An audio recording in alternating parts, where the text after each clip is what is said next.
Yo, Aaron here from MyGuitarSings, and today we're going to learn to change strings on an electric. To complete this task successfully, you're going to need a few things. Strings that are relevant to the type of guitar string that you're changing. Electric, acoustic, classical. Wire cutters for when you've put a new string on and you need to chop the excess amount off. To speed up the process a little bit, a string winder comes in handy, and since you're taking off all the strings, a polish cloth is also handy to get rid of any excess dust that you can't normally access and to do a little bit of light cosmetic work on the body. Since I don't own a workbench or even a table, this beautiful sofa bed is going to be my workbench for today. Let's do it. The first thing you're going to want to do is take off all the old strings. Now remember, don't cut the strings off while they're still tight, because suddenly releasing all that tension isn't great for the neck. What you want to do is wind them off one by one, using your trusty string winder. One good way to tell whether you're winding the string tighter or looser is by listening to the pitch. If the pitch goes up, you know that you're tightening the string and you're going the wrong way. If the pitch comes down, you know that you're going the right way. And you should be able to see that the string is becoming like really, really loose. Okay, so we wind that string off a fair bit, and once it's sagging a great deal, what we can then do is we can take it out of the tuning peg hole. So now we can see that the string has been released from the tuning peg hole. Now we're going to have to pull this string through the bridge and out the back of the guitar. So this little bit that's left on here that's curling round, if you can see, it's a good idea to snip that off so it'll pull through the bridge nice and easy. So we snip that, away it goes. And what we want to do, turn our attention to the back of the guitar, and we're going to push the string through the other side. Now this could be a little bit tricky depending on the placement of this particular plate here. Okay, it'll be easier on some guitars than others, but it's just a little bit of a wiggling thing you've got to do. Okay, so the ball end is just released. We can pull that through. If it does get really stuck in there, you know, get something small, put it in. I mean, you can work it out. It's just common sense, really. Alright, so we've got that one string off. All we've got to do is repeat that process for the rest of the strings. So I'm just about to wind off the B string, and what I'm going to say before I do this is just be careful, because now the strings are getting quite thin, they're also getting quite sharp. So just be careful.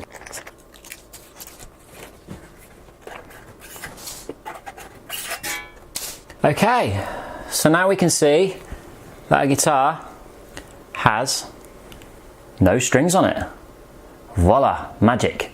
Now you've removed all the strings, it's a great opportunity to take your super duper polish cloth and clean up and down the neck. Get rid of any finger marks that you can find. Also the dust next to the pickups that's normally underneath the strings over here, right here. That's normally very hard to access unless you've got very loose or no strings. So let's do that. Depending on what your guitar neck is made of will depend on what kind of things you can use to clean it. This particular guitar is a maple neck and it's glossed, so that makes cleaning it very, very easy. So actually just using this polish cloth is enough. But if you've got a rosewood fretboard, it's going to be a different deal. If you've got other materials that your fretboard is made from, I'll leave that to the wood cleaning experts, but just bear that in mind that you need to use the appropriate kind of cleaners. I know that lemon oil is pretty good for rosewood fingerboards in particular. Whatever you do, don't use any standard household polish. And certainly don't cape your guitar in liquids without knowing how they're going to affect the wood. Now that our guitar is nice and clean and shiny, we're ready to put on the new strings. Of course, the first thing you're going to want to do is take the new strings out of the packet. These are elixirs, 10 to 46. That means the thinnest string is gauge 10 and the thickest string is gauge 46. I recommend, to avoid any confusion, laying them out in order That way when you put them on, you're not going to get confused. I like to restring thickest to thinnest. So we're going to start with the thickest string, which is a 46 gauge. When we take it out of the packet, you're going to notice that it's going to have a ball end, right? And it's going to have a plain end. So let's unravel that string. And we're going to take the plain end, turn the guitar over, and we're going to insert the string into the correct hole. And we'll see that it pokes out the other side. So we're then going to take the string all the way through and give it a little bit of a tug just to make sure that it's not caught on anything. Sometimes it can get caught somewhere in the bridge and you'll be tuning up and suddenly it'll go dum, because it's releasing the tension all of a sudden because the string was caught all along. Let's turn our attention now to the headstock of the guitar.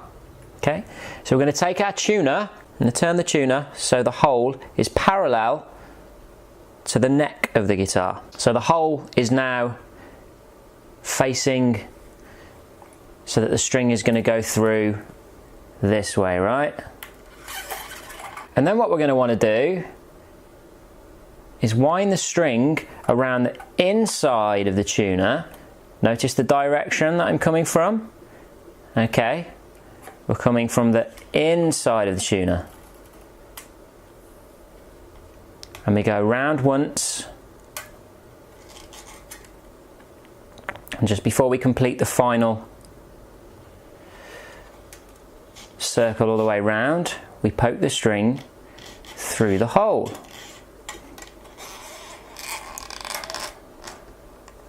Okay. Once the string is poked through the hole, we're going to tighten it up slightly with our hand, this particular guitar, anti-clockwise for tightening.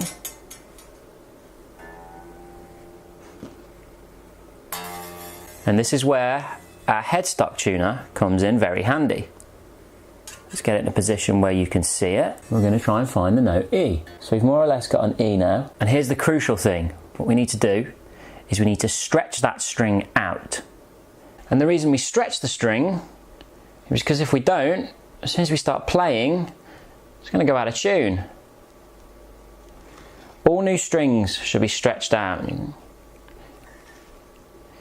Generally, a good idea to just stretch from the 12th fret. Sometimes I tend to go along the string a little bit as well. So once we've stretched the string out, we're going to tune again. And you'll notice that it's gone right out of tune. I'm finding the note E now. And then I'll give it another stretch. Find the note E once again. And yet another stretch, and just keep stretching and tuning a few times until it begins to stay in tune and become more stable.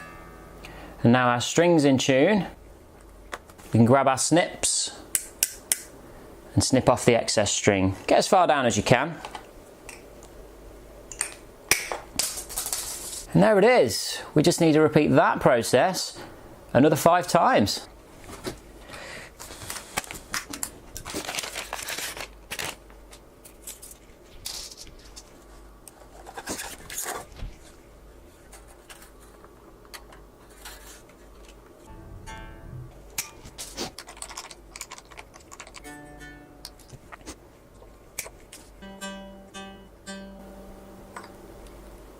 Just wanted to stop and make a little point here. That little saddle, your string needs to pass under it. You can see how my string's passed underneath that? Easy one to miss that.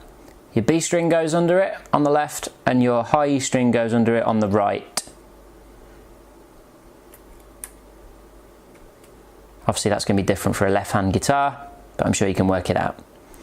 And then all we do is we just wind the string on as normal.